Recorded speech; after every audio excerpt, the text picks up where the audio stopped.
welcome if you're listening or watching to our this month's Adobe Conversations. A little bit different this time. We're on Zoom. I'm with my good friend Tony Hankins. He was a pastor here in the California area. If you hear him say Cali, forgive him in advance. But pastored here and there. He's in Texas right now, pastor in the church over there. And we've been talking in church about this idea of rest and recovery, relaxation, avoiding burnout, getting out of burnout. Just a few weeks ago, we were in Tennessee together on a retreat for pastors called Replenish, trying as pastors to replenish. And so I thought, what a better thing to do than have Tony come and to have us just chat a little bit about that. And so, Tony, thanks for being my friend, but also thanks for coming on and jumping on for our church to be able to hear this conversation. I noticed your books are Michigan colored, like Bible study books. Is that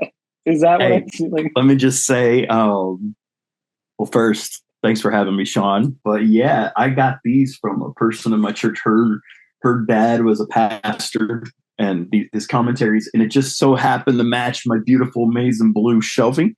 And so, the greatest college football team ever, Sean knows that. And I do. And so it fit. And since they were yellow, I put them on the blue shelf, it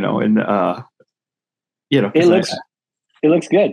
It looks good for sure. And so, yeah, thanks for having me, man. We went to Tennessee. It was a great time. One, Sean and I haven't seen each other in a few years, and so it was just nice to be able to connect with a friend. And then beautiful Tennessee, relaxation, and we don't get afforded the opportunity to get that much time to just unwind and take off the pastor hat for a moment. It was really nice. I could have used another day. We could have easily at least one, at least maybe a couple.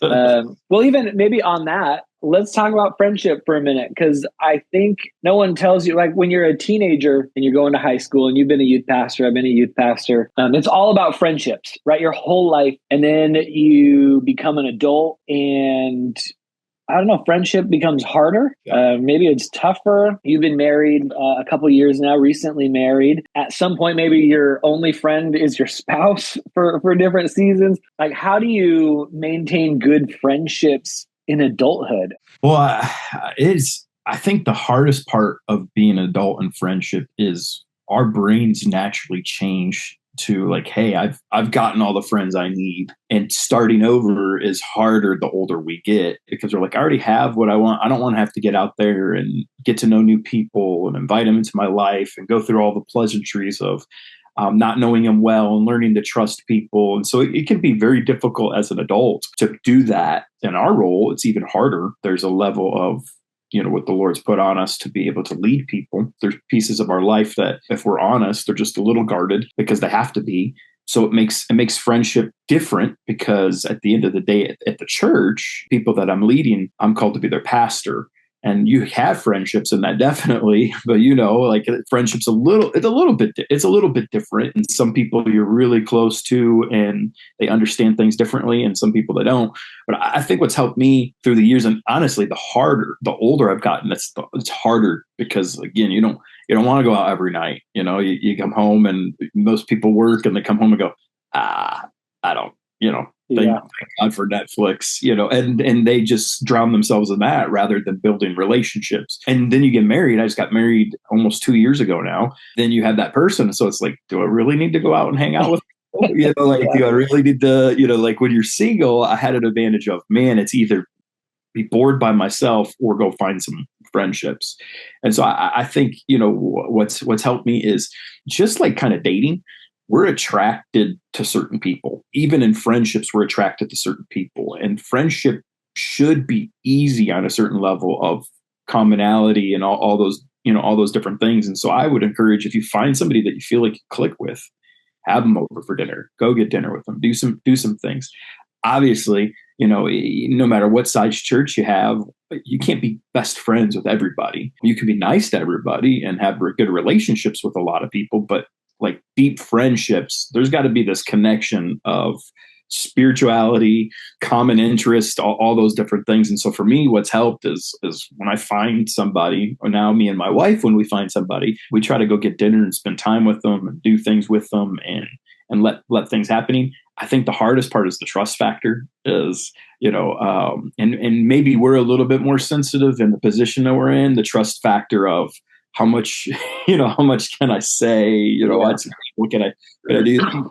Look at pastors a little bit differently. And so someone that's not a pastor, they could say something, you wouldn't think anything of it, and you'd still be the friend, you wouldn't judge it. But then a pastor, you're like, oh man, wait a minute, you're a pastor. That person's not even a Christian. How dare they? Yeah. And so I think it's a little bit different, and so for me, maintaining them, I have a lot of distant relationships. I have some around the area, and the longer I'm in a place, the more they grow. But I think maintaining the relationships, and never underestimate, if you truly have a friendship from 15 years ago that you're still cultivating, don't lack on that. Continue to do that. Don't let busyness get in the way of life. Will always be busy. Don't let it always be so busy that you miss the important relationships that the Lord has allowed you to have in your life. Do you think, I think we're pretty good about that. Like pastors are pretty good about categories, right? You have like acquaintances, like, there's like friendship level, but you don't go deep. It's kind of surface level. But when you get together, you enjoy those people. You have friends who maybe you've known a long time or you've done stuff with, or you can talk about anything or whatever. What I feel like I don't really have anymore that maybe I had in the early days was a relationship with those people who would just drain you. Who like, right, they're like, oh yeah, I'm really good friends, or my best friend from middle school, but every time we talk, they just drain me. They complain about everything. I was trying to kind of do an audit, right? And there's ministry, right? And for, you don't have to be a pastor to be doing ministry. So there might be friendships or relationships that people watching this or listening have, and you don't need to be a pastor, right? That's ministry, right? Like that person's in need and I'm giving to them, but I don't expect it to be reciprocal. But I don't really have like friends anymore that just drain me, right? If it's ministry and I'm pouring out, that's fine. But if I have a friendship, there's like a reciprocal, like I'm pouring into them, they're pouring into me. And I think pastors are pretty good about this because, right, like I don't have a lot of time. So if I have a friend and all they do is like drain me, and I'm like, every time they call, I'm like, oh God, like, do I have an hour and 15 minutes to just get dumped on? Like all those people are kind of out of my life. Do you find, is that true for you? Is that something that maybe people should almost do an audit of, like, if you have friends who aren't really very good friends anymore, like why are they still your friends? I think I'm similar to you, is times you evaluate your life and, what's life-giving, what benefits you and what doesn't benefit you. I don't know if it's because we're pastors or not, but I think there is a self-evaluation of, I have to make the choice. Do I want people in my life who are going to life give? And let me preface this. My friends have weight in my life to correct me if they need correction. Because sometimes we blur that line going, I just need people in my life that constantly affirm everything about me. Tell me I'm perfect. Build me, right? You need hype people, but not only hype. Like you're driving off a cliff and like, man, you hit that cliff, you won't fall off of it. Like you need some reality check. Even the hype relationships in my life, they have weight of going, man, like, that's not good, or maybe you should think of trying this instead of doing that. They have the ability to call junk in my life if they need to, but the friendship is deep enough where I've allowed that. Why a lot of people struggle with friendships, deep friendships, is either they have the wrong friends where they're just sucking life out of them, and it's this constant emotional relationship that actually sucks more out of the person than gives life to them. And I think we also have the one where it's just like, I want to be affirmed in everything I do. And so we let anybody be our friend. Oh, that person's affirming me, you're now my friend. It's almost middle schoolish. You're my best friend now. Oh, no, you're my best friend now. Oh, you're my best friend now. I think Christians, we struggle with that because we see someone in need, and yes, we're called to meet the needs of people and take care of people and love people and listen to people and help people, whether you're a pastor or not a pastor. The encouragement is you have to understand the closest people to you, you have to ask yourself the question, is this the person I want influencing my life? Do we benefit each other? Like you're going through something hard, Sean. It doesn't mean that I have to go, well, Sean's going through something hard, I got to get rid of him now. No, there's a deep friendship where we can walk through that together. But there's the sense in both of us that you help me when something's wrong and I help you. But if the whole life is always just sucking energy, that's a one-sided friendship. There's a difference too between like a vacuum and a pitcher, right? Like the vacuum, like they're sucking it out of you. Yeah. Whereas like a pitcher, you're pouring out. Like I'm willingly, like I'm here to be there for you. And when I need you, you're there. But that vacuum relationship, like it's just one way. It's not a shop vac where you can flip the reverse and blow it out.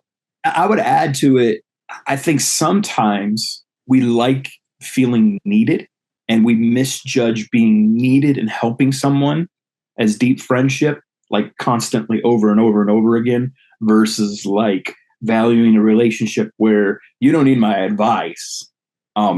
Maybe sometimes, but like you don't need it. Like you're not relying on me holding you up to walk through this life. We're walking side by side. Yeah. And there's moments where it's like, man, he needs encouragement. Let me pick him up. Or no, you need encouragement. I'll pick you up. Like there's circumstances, but if the whole life is, we like being needed. So we're like, oh, that person needs me. I got some worth. I'm needed. Yeah. I'm needed.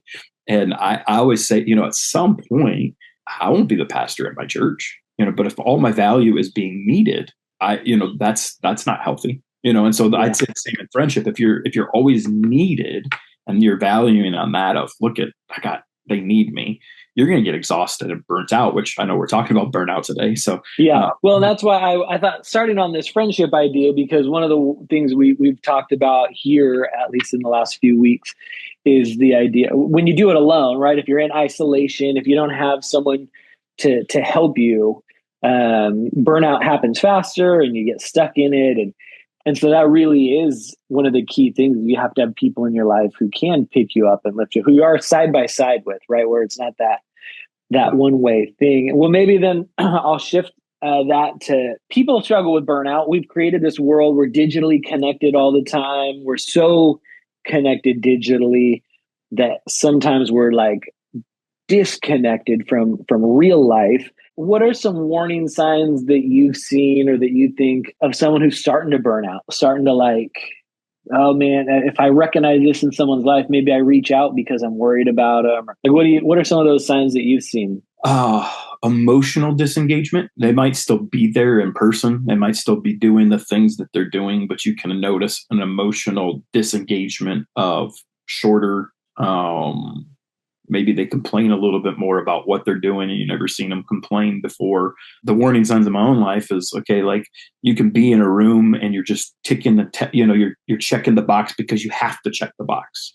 And there's no other choice. You got to check it or you don't keep the job or you don't keep whatever's going on there. Personally, when I'm being burnt out, things that wouldn't have bugged me before are bugging me, and it's not because they're bugging me because they're wrong. They're bugging me because I'm just tired, and when you're serving in a church, and probably a bunch of people that are watching or serving in your church, like ministry is the best thing ever, but it also, like, people are people. We all have our things that make it difficult sometimes. And when you're talking about lost people coming to the Lord and new people in their faith, and you see messes, the church is the messiest place around because we've got all these messes and you're working through those. I know for me, burnout looks like, okay, hey, I don't want to deal with people, and people is what this world's made of. And so we have to deal with people. I would also say there is sometimes a more judgmental spirit that can come out, because it's easier to judge from afar than to deal. And then there's the lie of, I'm so busy, I'm not allowed to relax. And so there's this lie that comes in, I'm the person that has to solve all of this. As pastors, we're really good. I gotta solve this. Yeah. But the reality is, no matter where you're at in life, there will always be another project. Like we just redid our backyard. and there's going to be another project. What? What do you, I've seen the pictures. The backyard looks fantastic. Yeah. I thought that's the last project ever. You're set for life. The house is good for eternity. You never have to touch the yard again. And you're not set for life. I wish, but there's always something. There's always something new. But when it comes to physical things, we're kind of really good at going, okay, now I can recalibrate and do this. But when it comes to people and emotion, for some reason, we've bought into the lie that we're not allowed to rest. We got to go from one thing to the other thing, to the other thing, to the other thing, to the other thing. And what we don't realize is a lot of times family gets neglected, marriage gets neglected. Most of all the time with God gets neglected. And if those reservoirs are dry, then we're no good for anybody.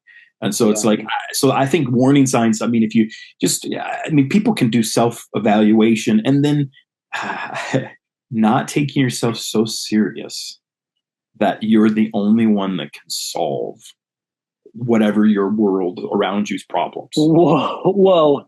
No, like I'm necessary to save all these people's lives and to fix everyone's problem. And without me, they would all like crash and burn. You're saying that's not true? If I look at history, someone was before doing this, you know. I think we have to be as passionate as possible with what God's given us, but also understand I'm responsible for being obedient, but really there's no control. Look at the last 2 years of your life and the last 2 years of being in church. Look how many things you can't control. You can't control many things. I mean, someone gets sick. You can't control that. You know, you can't control, like you can't control, okay, someone was there 1 week and then you never see him again. You know, like you can't control so many things. And so often we're like, oh my gosh, but if I don't, this thing will fall apart without me. And if you can't take a break, and I learned this very young, if you can't take a vacation or you can't take time a day a week at least where you're unplugging from everything and everything falls apart the moment you unplug, you're doing something wrong. Like I was always told, if I leave for a week and the church burns down, you ain't a good pastor. like unless you have bad electrical panels. Yeah, that's true. I mean, one person, lights the church on fire. That's not. Yeah, arson is okay, but it's not your fault. Yeah, it's not your fault. I think, again, not taking yourself so serious. One of the reasons why it was easy for us as kids to make friends, one, we're curious. So we're like, oh my gosh, I want to fit in, all this kind of stuff. But the other is, as a kid, we valued being able to be free. Somewhere down the line, for most adults, we get to a place where we think freedom of doing things we enjoy. We look at that as, oh, I must be lazy. I must not be a hard worker or all these different things. And we buy the lie of like, I must be always busy. Yeah. Well, and it ties back, I think what you said kind of the beginning piece about friends is feeling needed. So like, right, we let these people drain us. It's that same idea, right? We over important ourselves of like, I'm the only one who can do this, or at work, maybe that's the reality. Maybe some people have jobs where like you are the only one, but that's not healthy either to shoulder that weight. And the most fascinating thing that I don't really understand is God in his infinite power and infinite knowledge created the heavens and the earth, created the days and the nights, and like worked for 6 days, but rested at the end of each day, right? Like there was a separation, day and night. And then on day 7, like God rested. And then we're like, I'm so much more important than God that I don't need to rest. And you go as far as you can, and then you burn out. And then it's like, I don't know. And you get away, and suddenly you're like, oh man, I needed this rest. Like you don't even realize how much you need it. And you can take that audit of friendships and be like, oh man, I feel like this is one way. Or you get around people who are pouring into you, like, oh man, I didn't realize how much I needed it. And you can't run at that speed or that pace. Eventually you'll break down from it mentally, physically, emotionally, whatever it is. And I think like people have hard jobs, like, and they work really hard and they care about it and they're passionate about it. And some people love what they do, some people hate what they do, but I mean, like, there's some important work that's getting done. But at the same time, like you said, like, if is your marriage suffering, is your relationship with your kids suffering, like, what really is the most important thing, and whose responsibility really is it? Some things are God's responsibility, some things are someone else's responsibility, and some things are your responsibility. And how much, like, do we wear ourselves out worrying about or trying to do the things that are God's job or somebody else's job? Like, for the most part, the stuff I'm responsible for doesn't stress me out. Like, I'm called to it, I'm excited about it. Like, I like caring for my family or spending time with my wife or coming to work, and like, I have the best job in the world. Like, but when I try to do other people's things, I get frustrated, I get irritable, all the things that you mentioned. Like, it drains me, probably because God didn't create me to do those things. If you have like this plate, and let's break it into thirds, right? God, others, and yourself. And really, if a third of the stuff in our life is the stuff that should be our whole plate, like, how do you start eliminating that without losing your job, without like losing your family? Like, you want to do these things in healthy ways. Like, what are some good ways that you can think of that might help people to do something like that? Yeah, that's a great question, because what I think the difficult part of the question is different people's jobs require different things. The simplest thing I can bring it to is what we know to be true is God first, family second, career third. I wouldn't honestly know what to say to a business person who has to travel to Japan one week and then come home for a couple of days and then travel again. I wouldn't know exactly how to go, well, if you do this and this and this and this, that person's going to look at me and go, you don't get it. You don't travel like that. But I would say, no matter what walk of life you're in, if you take the principle of, okay, God's first, what does that mean in my life? Something a mentor taught me was, what are my values of how God wants me to serve him out? Because so often we take our Christianity and our value off of, well, this person says that this is important, and this person says this is important, and this person says this is important. And so learning, okay, what does my relationship with God look like? What does he desire of me? And that's a tough question, because I think sometimes we're afraid of, what if I go to God and he says the thing that I'm doing, he doesn't want for my life anymore? For some, that's easy, because it's like, oh, that doesn't cost me a lot, because I'm not making that much money anyway. But say someone's making six figures, all of a sudden he's like, hey, I want something different. Then you're like, oh, I can't do that. I think it's going before God and going, what does that look like? If he's number one, what does that look like? And the second is my family, and is my family getting that? Is my family getting that energy, that energy that they need from me, that time that they need from me? And then, then your career. And that's hard, because then you have to, but if you're in tune with God, the Spirit's going to come in and show you, okay, why am I doing all this work? Am I doing more because I like the recognition, I like the stuff that comes with it. It gets me more money, it gets me more travel, all that kind of stuff. Well, what is it to gain the whole world and lose your soul? And it's someday, you're 7 years old and then you got nothing.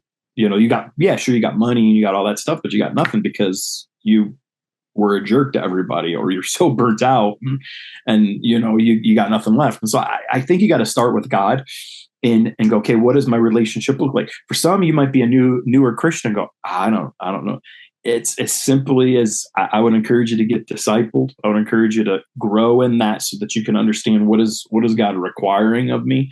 And then if your family's being neglected, spend some time with your family. But the God part is, it's learning to have time with God. Sabbath is a huge opportunity to get to know God.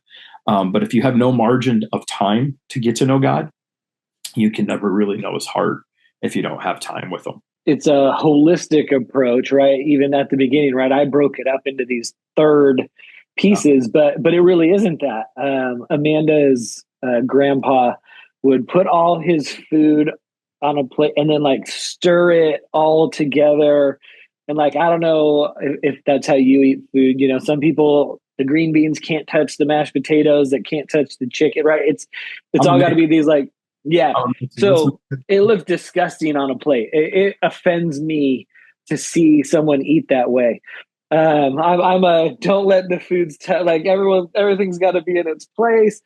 But in life, right? I don't think you could live life that way. All these like separate things in separate categories. Like your life is the mix it all together. It's all on the plate mixed in, and it is holistic. And so like, yeah, maybe you don't travel to Japan for business, but you do know the principle of whatever your job looks like in the business world or however, the Lord has to be incorporated into it somehow. You can't be like, this is my work life, this is my church life, this is my family life. They're all blended together and mixed in like a disgusting plate of food. But it's the way. Well, and to add to it, like if you think about it, if we truly believe God is all in control, He knows everything, beginning and end. He is my Lord and Savior. If I'm attached to Him, I'm going to be a better husband. If I'm a father, I'm going to be a better father. I'm going to be a better mother. If those things are going well, then I'm going to know how. Like I got the skill to do my job, but I'm also going to know the point of doing my job. Like the point of life is not just to grow up, grow old, retire well, and then die. Our ultimate goal is to be reunited with Christ in heaven and the new earth. And so, like, if I'm thinking eternally versus just worldly kingdom, it all goes away. Someone else is going to live in my house someday. Yeah. And they're going to change they'll probably change everything we did. Not like the yard. Hopefully, I better. I'm gonna the yard better stay. Hot glue that fatty. It's staying. But when something fades, and I think that's one of the hardest parts of life too, is seasons change for us. And when that does, it's like, oh my gosh, now I got to do something new. Like that's, the older we are, we're like, I don't want to do something new. Let me just stay right here. Who cares if it's not doing anything anymore? Let me just stay right here. But when something new comes, we're able to know that when a job changes or a family changes, maybe a kid goes to college and your family dynamic changes, or someone gets married, or different things. When something changes that you can't control in life, when those things are clicking in the right order, you're able to walk through the season and go, okay, what does God have next for me? Versus I must hold this and grab this and protect this, because if I don't protect this, then my whole world comes crashing down. If you live like that, it is going to crash. I think I read that it's like the most sobering quote I ever read is you're only 2 generations removed from being completely forgotten. Like that's crazy, right? Your own children's children will remember you. But like by the time you hit like great grandparent, those people maybe will hear a few stories, but they won't even know you. They won't think about you. They won't. And that's just your family. Like everyone who you meet, they only think about you when they see you. And if you look, like we said, hey, name everyone in history that you can remember. Off the top of your head, you could probably like recite 10 or 15 names of like an emperor or, a president or some historian or Bible person. But like after 10 or 15, like there's not that many people who you remember for thousands of years that are on your radar forever. And it's a really good reminder like of how unimportant we are in the scheme of God's like global kingdom through all of human history. Like your job is to be faithful and responsible and obedient. It's not to be a world changer necessarily, or this global historical icon. And a few people are that, but for the most part, it's like live your life well. And I think if we could do that, you wouldn't burn out. You wouldn't feel like the weight and the pressure of this like generation changing life that you have to live to, somehow make the entire world a better place for all of human history. And so maybe that's a good way to segue into this idea of rest. Side question, what would you say to someone who roots for a sports team that is bad and you're like trying to help them out and you're just like, listen, you like Ohio State or you're a 49er fan. Like people here really don't laugh when I make 49er jokes. I found with, that team down south from Michigan, I found there's really no hope. You You have know, red books at the top. I thought maybe you were like secretly rooting for both teams so that every year you could be a national champion fan. well, you can't really be a real national champion when you lose to a rival at home to a walk-on quarterback. You can't really. You can't really. That's probably. Do they give a trophy to both teams? It's like one of those WWE titles you buy from the store. That's what Ohio State's carrying around right now. That's Nice. we went undefeated and beat our rival. It's whatever, you know. But and you know, to a 49ers fan, I would say to a 49ers fan, come to the Honolulu Blue and Silver. That's where it's at. The Detroit Lions. Yeah, I don't think any Niner fan here is looking to jump on the Lions bandwagon.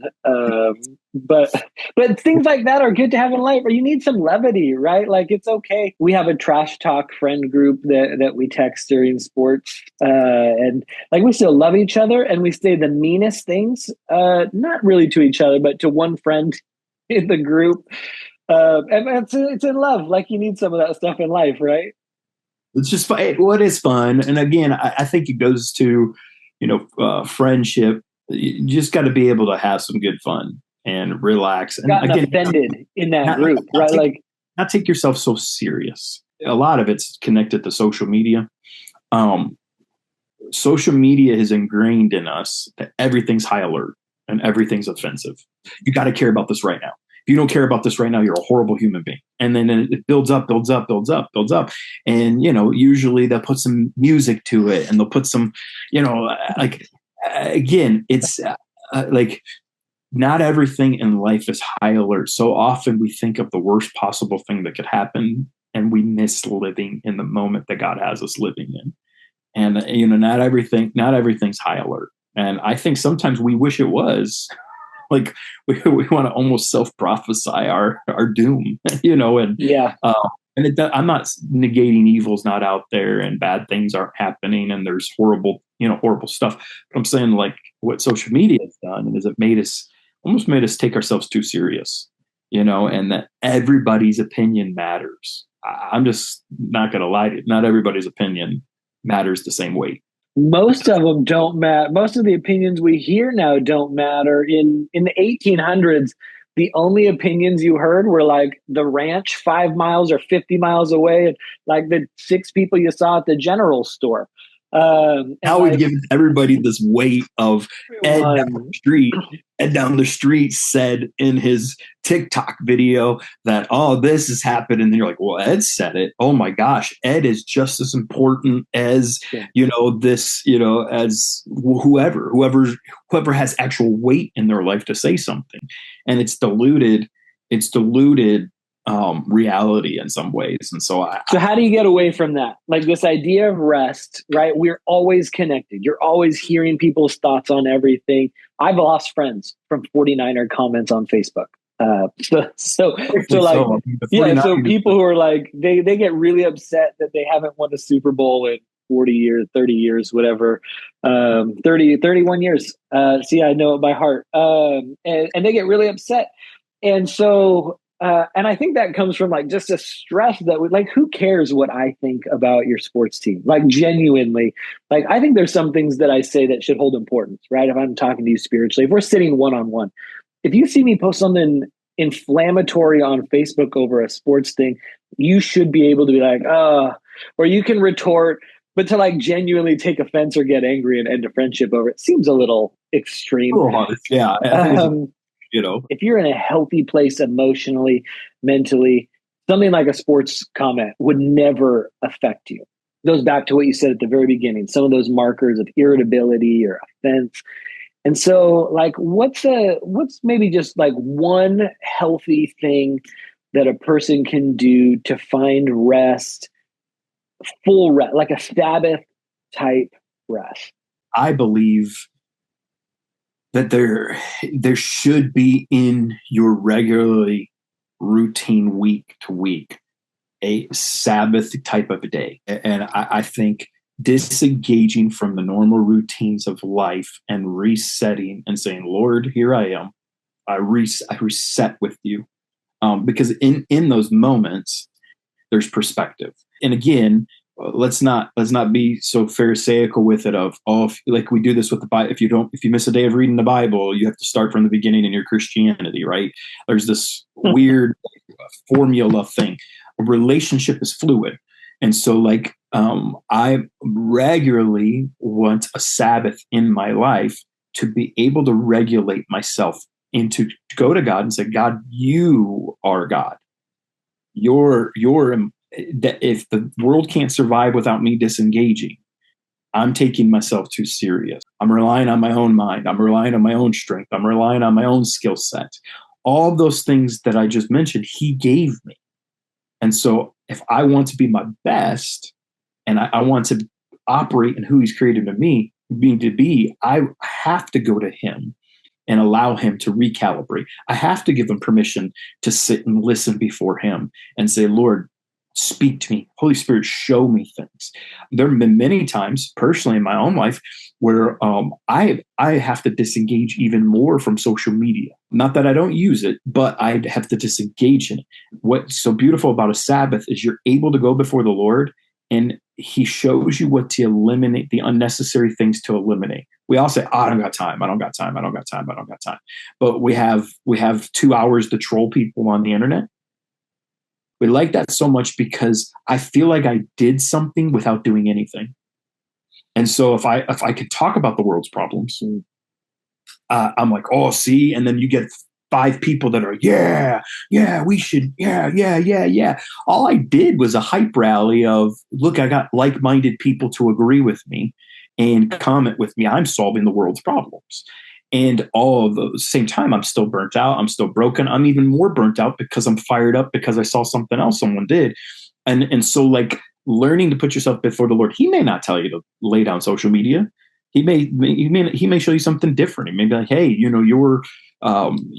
don't have to do that many extra hours at home at work. You could spend this time with your family. I don't know what it is, but when I connect with the Lord, even like say hard things, when someone's going through sickness, when a family member or a friend goes through a serious sickness and you're worried and you're hurt and you're like, oh my gosh, this is going on. When I spend time with the Lord, the sadness doesn't necessarily go away, but the peace of God that comes inside of me to be able to walk through that situation happens.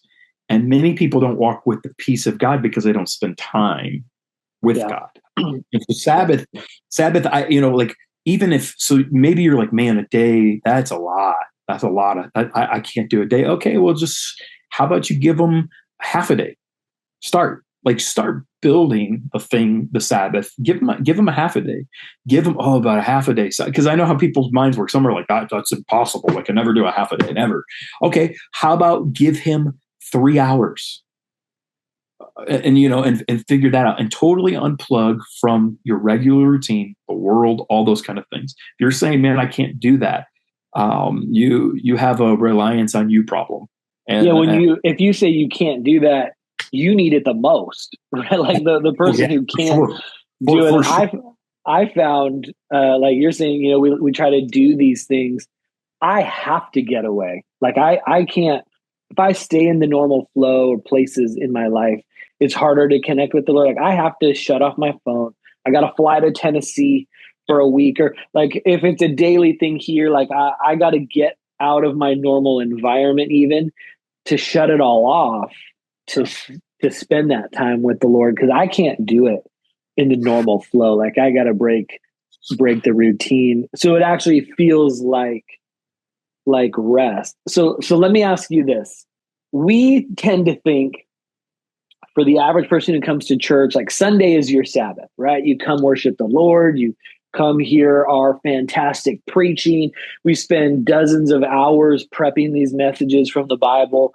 You hear it for 30 to 40 minutes and then it's gone and we got to do it all over again. So like Sunday is how we think you tend to come in Sabbath. But is Sunday morning, Sunday the day, going to church, is that a valid Sabbath for everyone? And then maybe pare it down, like for the person in our churches who maybe serves every Sunday or half the Sundays and they're working for the Lord, this is a pastor problem, right? I work for Jesus. So everything I do is spiritual. And we can kind of offset that and be like, so it's okay because it's time with the Lord. Like our Sundays, like a real Sabbath for people who go to church. I would say probably depends on the church goer. Like I know for me, it's not a Sabbath. Obviously, for you, I don't. Yeah, for us, it's a work day for pastors, but like, is just attending church part of a Sabbath? I think for some, yes. I think because if you're not the weeks you're not serving in a church, you're able to unplug from the normal rhythm. Because let's be honest, whether we like it or not, going to church is not the normal rhythm of a week. It's our normal rhythm because it's what we know. It's what we do. And we'd like it to be anyone who's listening's normal rhythm. Please come to church every week. Absolutely. Yes. Yes.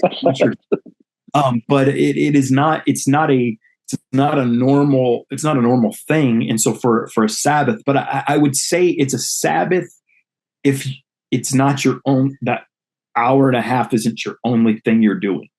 But again, I went to church, so I Sabbath. Now I'm done. Now I'll go mow my lawn. Mowing the lawn is not Sabbath necessarily. For some people, I would say some people, we have a friend. We have a friend, who gardening, doing his yard is his Sabbath. That's Sabbath to him. To me, no. It has to be restful for you to be Sabbath, right? Yes. If you hate mowing your lawn, then it's work. If you connect with the Lord, you put in earbuds and it's a podcast, you listen to a sermon or the Bible. So it could be. And I would say, for my wife, doing project is Sabbath, which is crazy to me because I'm not built that way. And my mind's not wired that way. Mine is, hey, do something I enjoy. But also, here's the other key piece of it. It's not just vegging out. It's giving yourself time to listen to the Lord. And, maybe that's, the one thing I miss about California is the ability to go into nature and walk and spend time with the Lord. It's one of my favorite parts about California. So it's the thing I still talk about. Everyone's like, oh, I'm like, no, listen, you don't understand. You don't understand. I got to live 8 good years out there. But it's purposeful. It's purposeful saying, Lord, you're my God. It's not about, hey, let's do everything Tony wants to do to make himself happy. It's, Lord, you're my God. And so sometimes it's enjoyable activity, different things like that. But there's always a portion that says, you're my God. And I'm enjoying remember the garden before sin, he walked and talked with them. They got to enjoy God. Sabbath allows me to be able to enjoy God. Taking time off for Sabbath isn't being lazy. Some of you need to hear this because you have the mindset of, if I'm not doing something, I'm lazy. You're not lazy for doing Sabbath. Things are not going to fall apart without you for the time that you're taking off, and you're allowed. You're allowed to take time off. It's a good thing. So often, not only allowed, required. Actually, literally, required. God says you have to do this, and if you're not, you're a sinful, disobedient. Also true. Just kidding. Someone's going to quote me on that. I think it's, again, you're allowed, you should, you're required. You're not lazy by doing that. Yeah. I think so often we've been ingrained inside of us. If somehow enjoying yourself not working is somehow bad. Yeah. Now, the reverse. There may be somebody watching this and all you do is every day's almost Sabbath. You probably need to go get a job. Yeah. You probably need to, we're not meant, I remember when I was in California, we had a prayer room. We had people praying for jobs every single day. But they never go out and look. They're just staying in the prayer room, hanging out. At some point, you got to go out and do something. So we're not advocating by saying Sabbath, don't do it, relax. But so many people fall on the other spectrum of saying we're always doing something that somehow we feel guilty. I remember my first day in Tennessee, I'm like, my body's tense because I'm like, what if? And here's the problem. What if, even if it happens that you're there, you still it's still going to be there. No matter what, if you're there or not, it's still going to be there. And so I much rather be in the presence of the Lord, rested through a Sabbath and deal with it than to try to deal with that under my own power and taking that. And so you said something that's really helpful for people because, right, the Pharisees were trying to trap Jesus and well, Jesus, what if, this valued thing you own falls into a hole? Are you going to get it out? Yeah, if my donkey falls into a hole, I'm going to take it out. That's not work. It's good to do, but am I going to plan work for myself when I should be resting? No, it's there for you to rest. And I do think we think Sabbath means veg out, right? It's okay, well, one day a week, you got to sit in your recliner and do nothing. No, that maybe for some that recharges you. And maybe sometimes that recharges you. But Sabbath is connecting with the Lord intentionally in ways that work for the person to do that. And it's not some days I need to veg out. I need to just sit down, sleep through most of the college football games. And when the kids change the channel, I'm hey, I'm watching that. And we thought you were asleep. I was asleep, but I know that you changed the channel and that's what I need today. Some days I need to go out, I play golf, go to the ocean, go for a hike.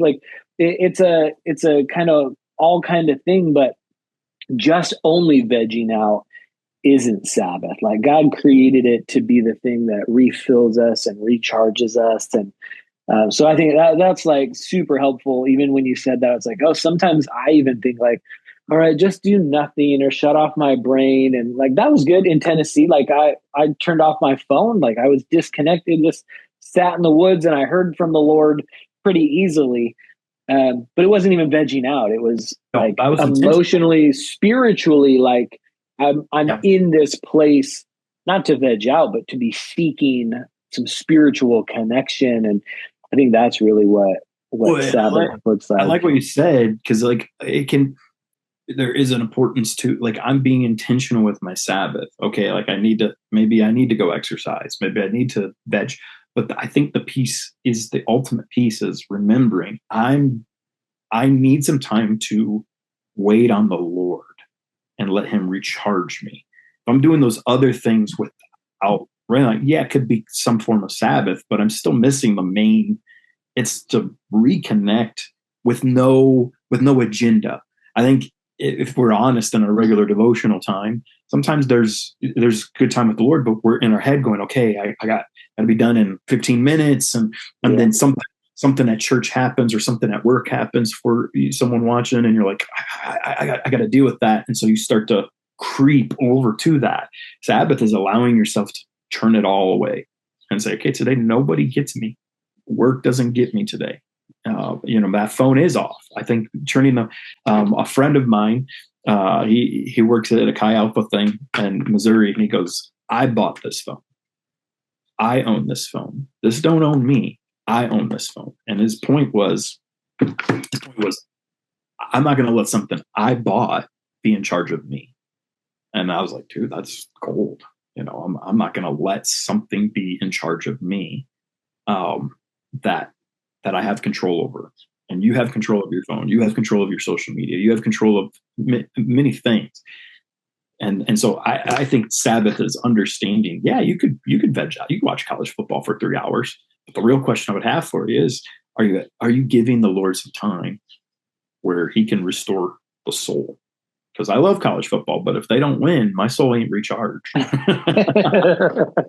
Yeah, well, then it was a rough season for you last year. But hey, we beat all of our rivals. That's all that matters in years that you don't win the whole thing, I guess. And gave a paper championship to, that team down south. Well, we'll end on that. I want to just thanks for chatting today. Appreciate your friendship, and it was just fun to get together in Tennessee, and so I just thought it'd be fun for us to be able to chat about some of this stuff for our people to get to hear. And so thank you for doing that. If you're watching Adobe Conversations, thanks for watching with us this month. Next month, we'll have a new conversation for you with someone else talking about a different topic. And so thanks for tuning in. And I'm going to end the video right here. Thanks for listening. To learn more about Adobe Christian Church and connect with our community, visit adobecc.org. Like, share, subscribe. Let's continue to be transformed by the power of Jesus together. We'll catch you next time.